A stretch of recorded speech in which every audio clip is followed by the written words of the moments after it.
ಬರೆದಂತ ಒಂದೆರಡು ಲೈನು ನಿಮ್ಮ ಮುಂದೆ ಹೇಳ್ತೀನಿ. ಇಲ್ಲಿರುವವರೆಲ್ಲ ಟೀಕೆಗೆ ಕುಟುಂಬ, ನೀವೆಲ್ಲ ಸಂಘದ ಆಧಾರ ಸ್ತಂಭ. ರಸಿಕರೇ ಇದ್ದಾರೆ ಈ ಮನೆ ತುಂಬ, ಕಾಣ ಸಿಗುವರು ಅಲ್ಲಲ್ಲಿ ಮೇಲಕ್ಕೆ ರಂಭ. ತಿನ್ನಿ ಹೊಟ್ಟೆ ತುಂಬ, ಹೋಗುವ ಮುಂಚೆ ಮಾಡದೆ ಜಂಬ.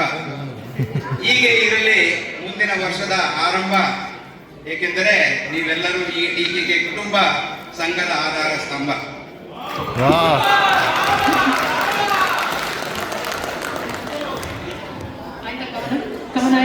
ಆದ್ರೆ ಒಂದ್ ಹೇಳ್ಬೇಕು, ಈಗ ಮೊನ್ನೆ ನಡೆದಂತ ಘಟನೆ. ಈಗ ಈ ಎಲ್ಲರಿಗೂ ನಾನು ಇನ್ವೈಟ್ ಕಳಿಸಿದ್ವಿ, ಟೀಕೆಗೆ ಯಾರು ಬರ್ತಿದ್ದೀರಾ ಏನು ಅಂತ ಕೇಳಕ್ಕೆ. ಕೆಲವರಂತೂ ಯಾರು ಆನ್ಸರೇ ಮಾಡಲಿಲ್ಲ, ಎಲ್ಲ ಕೊನೆಗೆ ಆನ್ಸರ್ ಮಾಡಿದ್ದೀರ. ನೀವು ನಾನು ಕೇಳಿದೆ, ನೀವು ದಕ್ಷಿಣ ಆಮೇಲೆ ಕೊಡಿ, ಫಸ್ಟ್ ಎಂಟ್ರಿ ಬರೋದು ಕೊಡಿ, ಎಂಟ್ರಿ ಯಾರು ಬರ್ತಿದ್ದೀರಾ ಅಂತ ಹೇಳಿ ಅಂತ. ಯಾಕೆ ಅಂದ್ರೆ ಲಾಸ್ಟ್ ಊಟ ಸಿಗಲಿಲ್ಲ ಅಂದ್ರೆ ತಿಳಿ ಸಾರು ಅಷ್ಟೇ ಉಳಿದಿರೋದು. ಓಕೆ, ಹೀಗೆ ಹಾಗೆ ನಾನು ಎಲ್ಲರಿಗೂ ಒಂದೊಂದು ಇನ್ವೈಟ್ ಕಳಿಸಿದ್ದೆ. ಕೆಲವ್ರಿಗೆಲ್ಲ ಬಂದಿರ್ಬೇಕದು, ನೀವು ಬರ್ತಾ ಇದ್ದೀರಾ ಏನಿಗೆ ಅಂತ ಬರ್ತಿದ್ದೆ.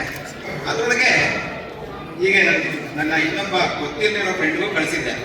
ಅವ್ರೇನಂದ್ರೆ ಈ ಟೀಕೆಗೆ ಪ್ರಯಾಡ್ ದೇಸಿ ಗ್ರೂಪ್, ಸಾರಿ ಟೀಕೆಗೆ ಅಲ್ಲ, ಪ್ರಯಾಡ್ ದೇಸಿ ಗ್ರೂಪ್ ಅಂತ ಒಂದಿದೆ. ಅದ್ರೊಳಗೆ ಯಾರೋ ಒಬ್ರು ಇಲ್ಲಿ ಯಾವ್ದಾರ ಕನ್ನಡ ಸಂಘ ಇದೆಯಾ ಅಂತ ಬರೆದಿದ್ರು. ನಾನು ಇಮಿಡಿಯೇಟ್ ಆಗಿ ನೋಡ್ಬಿಟ್ಟು ಅವ್ರಿಗೆ ಮೆಸೇಜ್ ಕಳಿಸ್ದೆ, ಇಲ್ಲಿ ಟೀಕೆಗೆ ಅಂತ ಇದೆ, ನೀವು ಸೇರ್ಕೊಳ್ಳಿ ಅಂತ ಅವ್ರಿಗೆ ಹೇಳಿದೆ. ಆಮೇಲೆ ಕಾಲ್ ಮಾಡಿದ್ರು, ಹೇಳಿದ್ರು ಯಾರ ನಮ್ಮ ಮಗ ಬರ್ತಾ ಇದ್ದಾನೆ, ಯಾವ ಸ್ಕೂಲ್ ಸೇರಿಸ್ಬೇಕು, ಎಲ್ಲಿ ಸೇರಿಸ್ಬೇಕು ಎಲ್ಲ ಮಾತಾಡಿದ್ವಿ. ಒಂದು 10 ನಿಮಿಷ 20 ನಿಮಿಷನೇ ಮಾತಾಡಿದ್ವಿ. ಇದು ನಡೆದಿದ್ದು 3-4 ತಿಂಗಳಿಂದ. ಈಗ ಮೊನ್ನೆ ಅವ್ರು ಮೆಸೇಜ್ ಕಳಿಸಿದಾಗ ನೀವು ಯಾರು ಅಂತ ಕಳಿಸಿದ್ರು. ನಾನು ನನ್ನ ಹೆಸರು ಕೇಳ್ತಾರೆ ಮರ್ತೋಗ್ಬಿಟ್ಟಿದ್ದೇನೆ ಅಂದ್ಬಿಟ್ಟು ನನ್ನ ಹೆಸರು ಬರೆದು ಕಳಿಸ್ತೀನಿ. ನಿಮ್ದು ಯಾವ ಕಂಪ್ನಿ ಅಂತ ಇಮಿಡಿಯೇಟ್ ಆಗಿ ಬರ್ತದೆ. ಇದು ಯಾವುದೋ ನಮ್ಮ ಕಂಪ್ನಿ ಗೊತ್ತಿರ್ಬೇಕು, ನಾನು ವರ್ಕ್ ಮಾಡ್ತಾ ಇರೋದು ಅಂದ್ಬಿಟ್ಟು ನಾನು ಕಂಪನಿ ಹೆಸರು ಬರೆದೆ, ಮತ್ತೆ ಟೀಕೆಗೆ ಅಂತಲೂ ಬರೆದೆ ಇರಲಿ ಅಂತ. ಟೀಕೆಗೆ ಅಂದ್ರೆ ಏನು ಅಂತ ಬರೆದೆ. ಇದು ಯಾಕೋ ಜಾಸ್ತಿ ಆಯ್ತು ಅಂದ್ಬಿಟ್ಟು ನಾನು ಕರೆದೆ. ಇದು ನಿಜವಾಗ ನಡೆದಿರೋ ಕತೆ. ನಾನು ಆ ಪ್ಲೇಯರ್ಸ್ನೇ ಹಾಕ್ಬಿಟ್ಟು ಕಳಿಸ್ದೆ, ಇದೆಲ್ಲ ಓದ್ಕೊಳ್ಳಿ ಅವನು ಅಂತ. ಅವನು ಓದ್ಕೊಂಡಾದ್ಮೇಲೆ ಬರ್ತೀನಿ ಬರಲ್ಲ ಅಂತ ಬರಲಿಲ್ಲ, ಇಮಿಡಿಯೇಟ್ ಆಗಿ ಬರ್ತೀನಿ ಅಂತ ಗೊತ್ತಾ.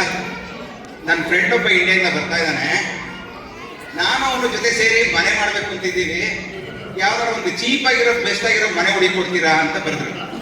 ಅದೇ ಟೀಕೆ ಅಂದ್ರೆ ರಿಯಲ್ ಎಸ್ಟೇಟ್ ಅನ್ಕೊಂಡ್ರು ಅಥವಾ ಅಥವಾ ಬ್ರೋಕರ್ ಗೊತ್ತಾಗಿಲ್ಲ, ಆನ್ಸರ್ ಗೊತ್ತಿಲ್ಲ ನನಗೆ. ಈಗ 2ನೇ ಕಾರ್ಯಕ್ರಮಕ್ಕೆ ಹೋಗೋಣ. ಸರಿ, ಮುಂದಿನ ಕಾರ್ಯಕ್ರಮ ಲಿಟಲ್ ಚಾಂಪ್ಸ್ ಕಡೆಯಿಂದ ಪುಟಾಣಿಗಳು ಬರ್ತಾ ಇದ್ದಾರೆ. ಆರ್ಯ ಶಿಂದೆ, ಅವನಿ ರವಿತೇಜ,